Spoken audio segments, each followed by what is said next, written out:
grownfolksmusic.com. Good evening, grown folks, and welcome back to our GFM podcast. What we'd like to do around here with our podcast, in addition to talking to artists and talking about music, we'd like to talk about people also involved in the industry, producers, DJs, publicists, managers, people like that who make what we see with artists go on behind the scenes. And tonight we have one such person. We have a promoter. Craig Garrett is the founder of Next Level Events, and he's responsible for a lot of the jazz and soul shows that we see in the Atlanta area. So with that, I'd like to introduce Craig Garrett. Thank you for joining us on grownfolksmusic.com. Welcome. Oh, thank you. Thank you for having me. It's a pleasure to be here. Like I said at the top, part of what we're doing with our podcast is that what I love about it is it's so loosely structured. And we talk about artists and music a lot, of course, but we wanted to start getting into just talking with people who make things happen behind the scenes, if you will.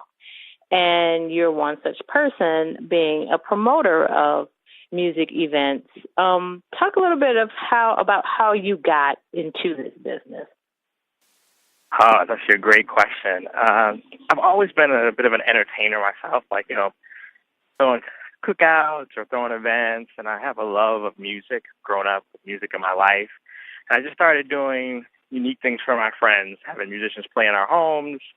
Then a few years ago, I was actually in Nicaragua on the side of a volcano, and I came up with an idea for an event called Serenade Supper Club. It's a four-course fine dining meal, or four-course fine dining experience that culminates with a live intimate performance. It's only 50 people max.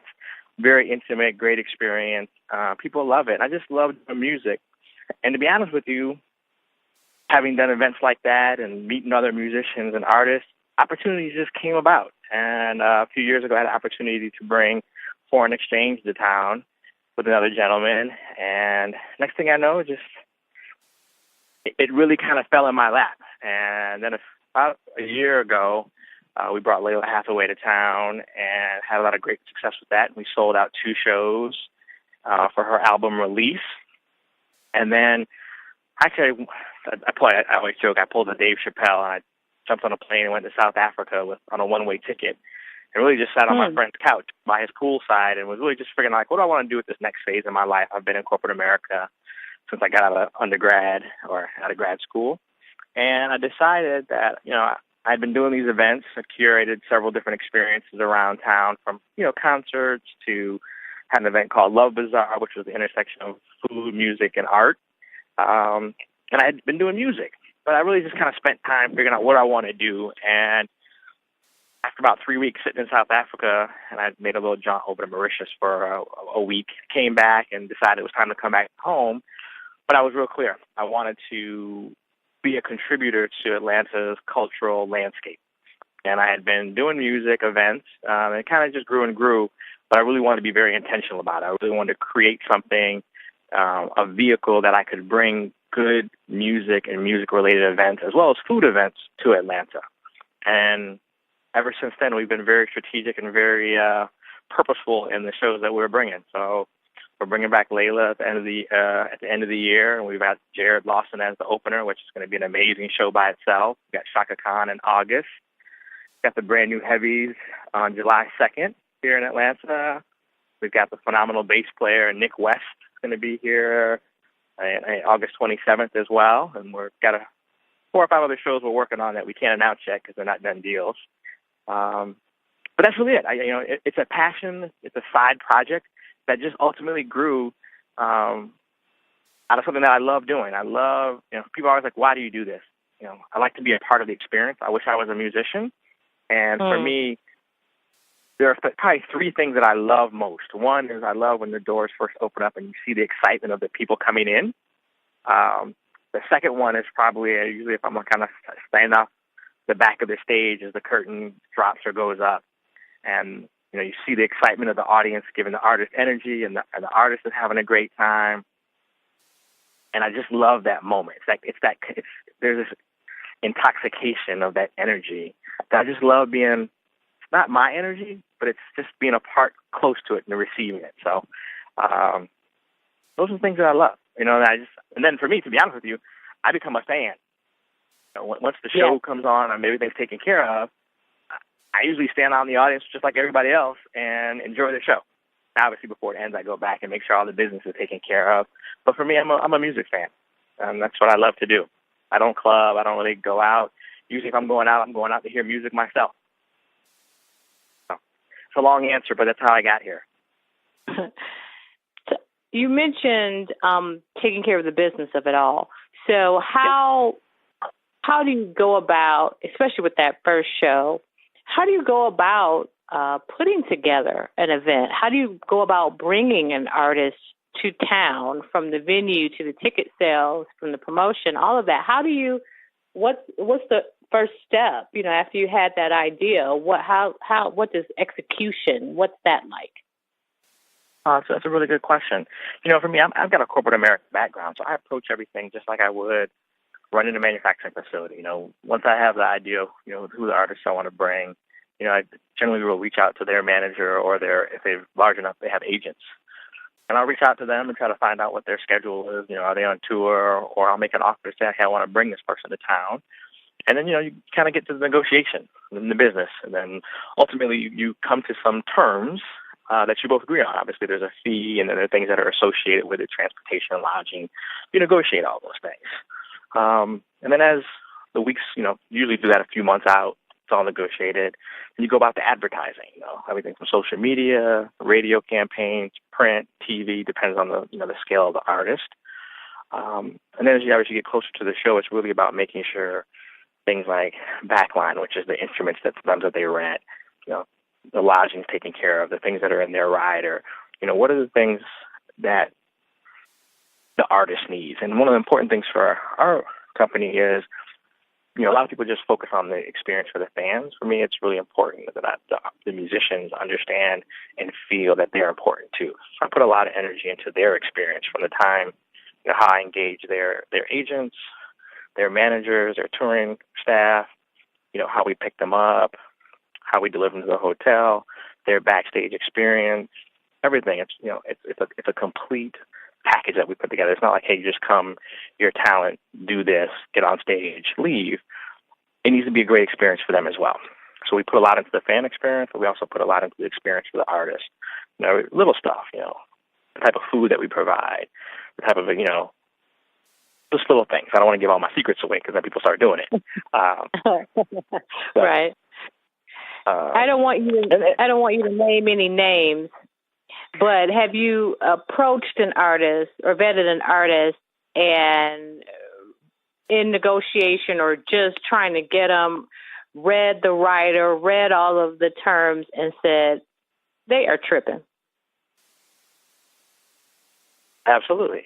I mean, I think tripping's, you know, there's a humor in that comment, but really it's more about, you know, sometimes there are things that they are wanting and make the deal doesn't work. I mean, you know, we need them to get compensated fairly as well, but we need to be able to make a little money as well. We've got staff to pay and bills to pay. But yeah, sometimes there's things that you just realize, like, hey, we can't make this work. And it's okay. You know, there's no hard feelings. You know, there's also, you know, for us, we're very strategic in the artists that we deal with. And we generally don't deal with artists that are probably going to be looking for some things that are probably, you know, banned in certain states. So, you know, the experience is really, tap dance around that one. I didn't do it very well. But for us, you know, yes, I have walked away from deals to answer the question. And sometimes, you know, you don't feel good about it, but it's a business, and you want everybody to feel good. And if I can't provide you what you, the artist, and their team need and feel good about it, I don't want to do it. I'd rather somebody else make that show happen, and then the fans have a good experience, the artists have a good experience. That's more important to me than just getting a deal done. Because it's very clearly a business for me, but it's a passionate, you know, I'm a lover of music first, and that's the most important thing. No, I asked about that just in terms of just difficulty just with the artists. Like, just some things are just unreasonable, or they want 25 people to ride with them and things like that of that nature to just make it not just money, but just the whole just difficulties that just make it not possible. Yes. Sorry, I probably took the question a little different than what you meant, but yes, I have had that too. And in fairness to the artists, what I will say, most of the time when you hear these horror stories about the artist or things that they have in their rider, really a lot of times it's probably their team around them. You don't necessarily get to deal with the artist until they show up, to be honest with you. And there's some exceptions to that, but it might be a manager, it might be a representative. So in fairness to the artist, a lot of times it's actually not the artist per se that is difficult. Yes, there are horror stories in the industry of people that have ridiculous expectations. I've had some experience where I was like, this isn't going to work. We're going to have to find another solution or walk away. But that's okay. Everybody has those type of things in their job. Fortunately, at the end of my job, we get a great live performance and everybody has a good time. I can kind of relate what you're saying on this end. On the media end of it, there have been some correspondence that we've done here and there with, like you said, an artist team. And sometimes the team or the manager, the publicist, has his or her own idea of who the artist should speak to and whether we have enough numbers or, click-throughs and things like that. And sometimes things will come back full circle. There was one particular artist that came back full circle, and the artist was like, I didn't even know you guys wanted to talk to me about my album. And that was after the artist had changed management. Because sometimes the ego of the team gets in the way, and the artist doesn't even know. So I can fully relate to what you're saying on that sometimes it's the team. It's not necessarily. Yeah. Fortunately, having been in this for a little bit, you learn to separate that. And when you hear people like, this artist is horrible to deal with, I can step back and say, well, maybe it's not really the artist. Sometimes it's probably their management or their team or their representative or people in their entourage that get sent your way. So I try to defend them because it's not always though. Sometimes it is though. Have you ever had the thought, especially at the beginning, like, what if nobody shows up? Every show. I do. I mean, let's be honest. I mean, somebody said this recently. I've stolen the idea. Putting on events and concerts is gambling. I mean, it's really all it is. Yes, it is. There are artists that generally people are going to show up for. But, and I always used to use this example, if I'm putting on a show on October 3rd, and I planned this back in May, and then, oh, by the way, rest in peace, Prince decides to pop up that night and have a concert, well, my show's probably not going to do as well. And those are the type of things that, that happen. You could plan it out. There's nothing going on in town. An artist that have similar fans, a tour comes through. That's just the luck of the draw. But yeah, you always have concerns about that. Hopefully you pick people that have strong followings and you do a good job of cultivating relationships and making sure that, the public in Atlanta is aware of what's going on. Nobody ever showing up is probably not going to ever happen. But you do, there's a certain point of a number that you got to have to break even to make the show worthwhile. Because ultimately, the artist and the venue, everybody's going to get paid. Right. Regardless of if anybody shows up or not. So, of course, I worry about those every day. And I'm an engineer by training, so one of the reasons people enjoy working with me is I actually run spreadsheets. Before I ever make an offer, I've got a spreadsheet, I've got profit margins, I've got, everything is built in, so we're very transparent. We share what we're doing, what, how we got to the numbers, and it's fortunately been successful for us. So, because I'm an engineer by training, the numbers don't lie. Now, of course, it's all speculation, but I at least know here are my fixed costs. This is the number of people I need to attend to break even, et cetera, et cetera. So, but I do every show I put on, and you sign that contract. From that day until the end of the show, you worry about it. At least think about it. Do you have a dream list list of dream artists that you absolutely have got to put on eventually? I do. Unfortunately, or you don't want to say. No. I don't mind at all. My dream artist is always Prince. Hands down. I'm actually working on trying to launch a festival on a coastal city soon, and one of the heads of a well-known talent agency said, "Make the poster that you want for the show that you want." And right. I went home that night and I put Prince on, Stevie Wonder's on there, Carlos Santana's on there, Nika Costa's on there. I personally have a very diverse musical taste, so I want artists from a wide variety of genres. But for me, I love musicians. There's no knock on today's artists, but I like people who can sing. Like if the microphone goes off, or it's just the microphone, you sound great. Or you're on stage playing a bass, or you're playing keyboard. I like musicians, so I want a show that features artists that can play and know their instruments. So I've got to rethink about my new list. But I still I'd love to work with Stevie one day. Carlos Santana would be a dream. Yeah. So you mentioned being a music fan. Say that again. I'm sorry. So I said So you mentioned being a music fan, and so if you don't mind, I'd like to ask you a couple of fun music questions, music fan questions. What's your favorite song ever? What's your favorite song ever? That is like saying who's your favorite child? It's so hard. I don't really have a favorite song, And again, I go back to anybody who knows me well knows that I am a long time Prince fan. Used to spend a lot of time at Paisley Park and traveled around with their band for many years. He's my number one artist, always has been. So trying to pick one favorite song is impossible, literally. It is one of those things you could ask me today, it could be The Love We Make. And then tomorrow I might tell you it's Welcome to the Rat Race or Witness for the Prosecution. Ask me in 2 weeks, it might be Adore. So that's a really hard question. That is, I don't have an answer, which I know you as a host hate that response, but it's true. So you just told me who your favorite male artist is. Who's your favorite female artist or your favorite group? Female artist. I love Nika Costa. I just love her voice. And if you're not familiar with her, she's like the love child of Janis Joplin and Tina Turner all in one. Oh, wow.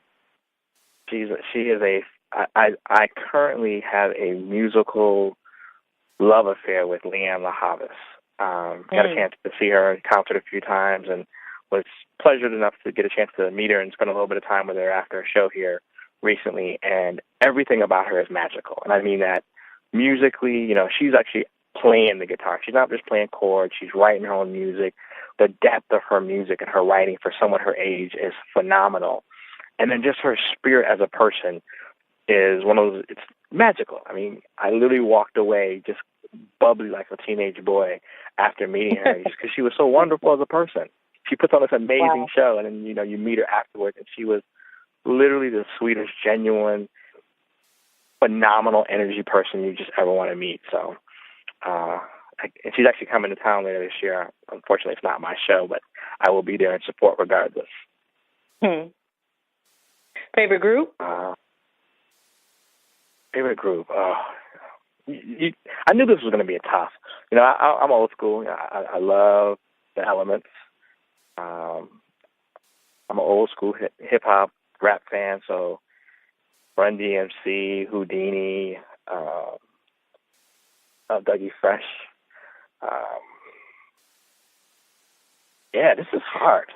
What's the first album? Go ahead.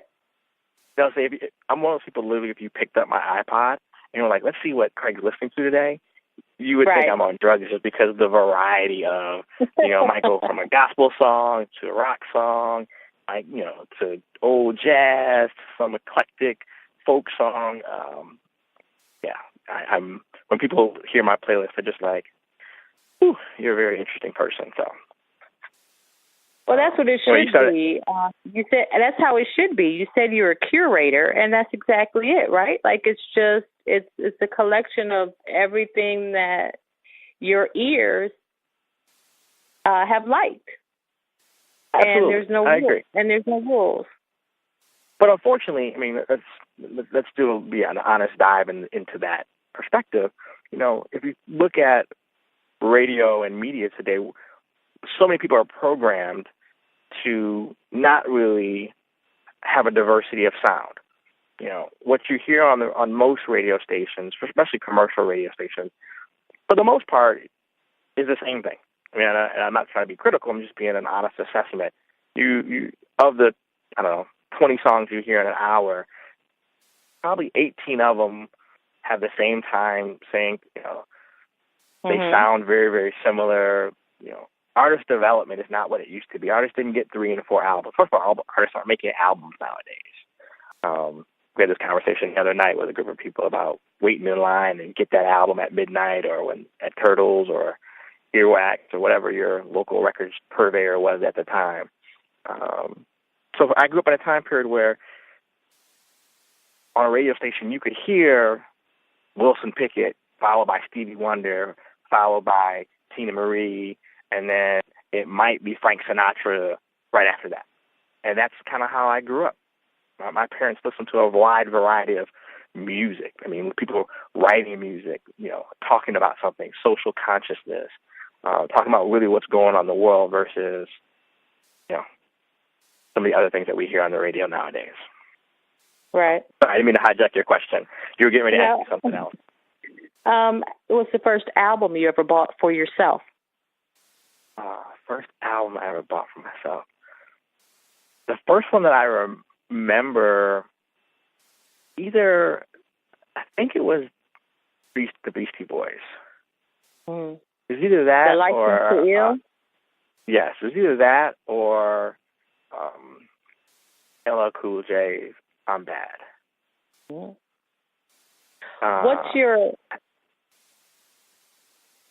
What's your guilty pleasure song? Meaning it's a song that not really adding much nutrition to the musical landscape. Could be a silly song. It could be maybe a young song that maybe the younger people like or whatever, or you don't understand what they're saying, but you like it and you turn it up when you hear it. It's a guilty pleasure.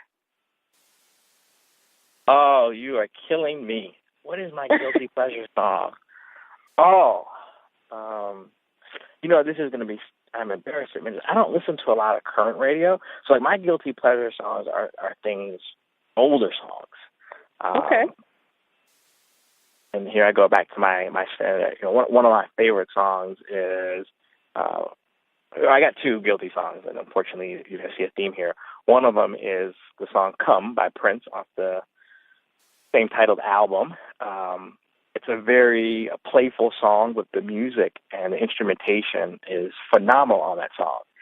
But it's talking about a very adult subject matter, and I love that song. And then there's a song by Tweet called Sports, Sex, and Food that I love because it hits so close to home because it's so honest and true. And on top of that, I mean, her voice is phenomenal. And then the music that's in that is just, I mean, the bass line, the horns, it's perfect. Those are the 2 that I can think of. And I see why you don't send questions in advance. This is a good one. I'm enjoying this. It's tough, but I'm on the spot. And I'm in a car coming from a festival. I only have 2 more that'll put you on the spot. But I love it, and that's what I love about our podcast. And when I thought about you, I said I want you on the podcast because I wanted more of a conversation. I wanted the spontaneity that it brings, and we just don't have a format, and I love it. Yeah, I do too. What's your favorite song lyric? Do you have a favorite lyric of a song? I don't. This is horrible as a response, but There's so many things from old school hip hop. A favorite. You are. You bring the woodpecker, I'll bring the wood. Something. Forget Oreos, Wow. eat J cookies. I do like I crush you like a jelly bean. I do like that part. You are killing me with these questions. This got to be like I had to be sitting and thinking about, not on the spot. Your listeners are gonna be like, don't ever have him back on ever again. He's the worst. No, you've been very informative, especially about the business. Hopefully, you'll have me back, and I will. Even though I know you like the spontaneity, I'm going to have answers to these questions. Because literally what's going to happen, the minute we finish this conversation, I'm going to be riding down the street, and I'm going to have like 10 lyrics that I like in the car singing, and I'm like, why didn't I say that? Why didn't I say that? So, yes, hopefully your listeners don't send you nasty messages. Our last question is, what's your definition of grown folks music? And that's something I ask artists and everybody that I get to speak to. What's your definition of grown folks music? Oh, that's a great question. I keep asking that. For me, grown folks music is music that is rooted in the art itself, creating music with live instruments, writing, talking about things. But ultimately, when you get down to it, something that is going to get people thinking, or either talking about it, up and dancing, having a conversation, or songs that you may have heard 20 years ago, haven't heard it since then, and it comes on the radio and you can remember it word for word. To me, that's grown folks music because it's timeless. And it's something that's going to always be with you as an adult, and you can share with your friends, with your children, pass it on. That's grown folk music to me. So this is the part of the conversation where you get to shout it out. And what that means is that you get to tell us everything about your company. This is your time to plug it, where we can follow Next Level and find out about events and some of your upcoming events. You mentioned them a little earlier in the conversation, but you get to do it again. You have any social media platforms where we can follow you and just kind of stay in the know about what Next Level is doing and bringing to Atlanta? Absolutely. So I'm going to hit the easy ones first. So our website is nextlevelatlanta.com, and that's probably the best place. It's the most comprehensive, where we talk about the concerts, we talk about the supper club, all the curated experiences. We're actually just revamping that site, so you're going to see a lot more content being put up every day there. You can also follow us on Twitter at nextlevelatl, and those are the two main places we are. As a company, I call us a creator of experiences in an urban setting. And really, ultimately, I like to create things that are unique from a musical perspective, but also from an experience. Well, we've done everything from unique travels to other countries. We've had trips to indigenous Indian Kuna communities in the islands of Panama. We can create really unique date experiences for individuals that may not have creativity but want to have something unique in their life. But our main focus right now, it's really my main focus and passion, is really around the music, to be honest with you. But back in speaking of the music, we do have a pretty exciting lineup that we've got coming up. So as I said earlier today, or earlier in the show, on July 2nd at the Buckhead Theater, we have the brand new Heavies with India Davenport. They reunited as a group. India's back with them, so their reunion tour in Atlanta. They haven't been here in forever, so we're really excited about that. Again, July 2nd at the Buckhead Theater. Right after that, we've got the one and only, the legend, Ms. Shaka Khan, August 5th at Cobb Energy Performing Arts Center. Then we're going to follow that up on August 27th at Vinyl. Nick West, the female bass player who is phenomenal in her own right. If you don't know about Nick West, go to YouTube or Facebook and just look her up. Her talent is undeniable. Banana. And then, yes, exactly. And then we've had opportunity. Earlier this year, we brought Jared Lawson to town, and we were doing a little meet and greet at Moods Music, Atlanta institution.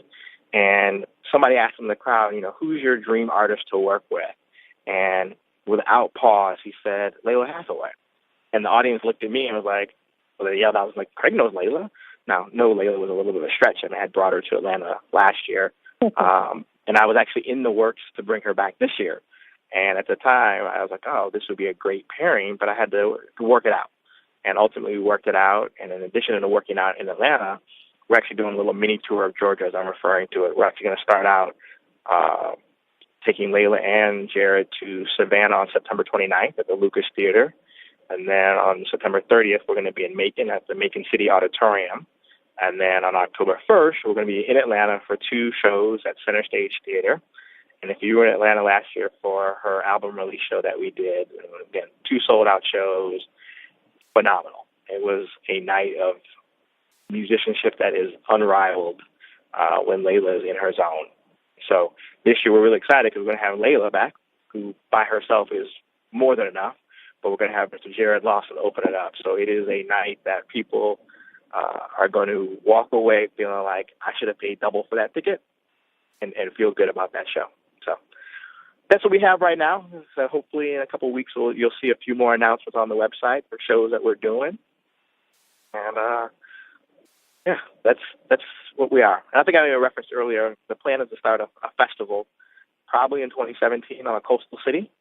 I've been working on that for several months now, and hopefully we'll announce something here soon. It's a little bit ambitious, but it's okay. I like to put a tough goal out and see if we can deliver. If not, it'll definitely be 2018. That's what I got right now. Or I have, excuse me. That's what I have to share. No, you're fine. Well, Craig, Garrett, thank you so much. Next Level Events, thank you so much for taking time out for us. Grown folks, you guys know what it is. It's DJ KKC signing off for this episode of our podcast. I hope you've enjoyed our guests. I certainly have. And until next time, we'll see you soon.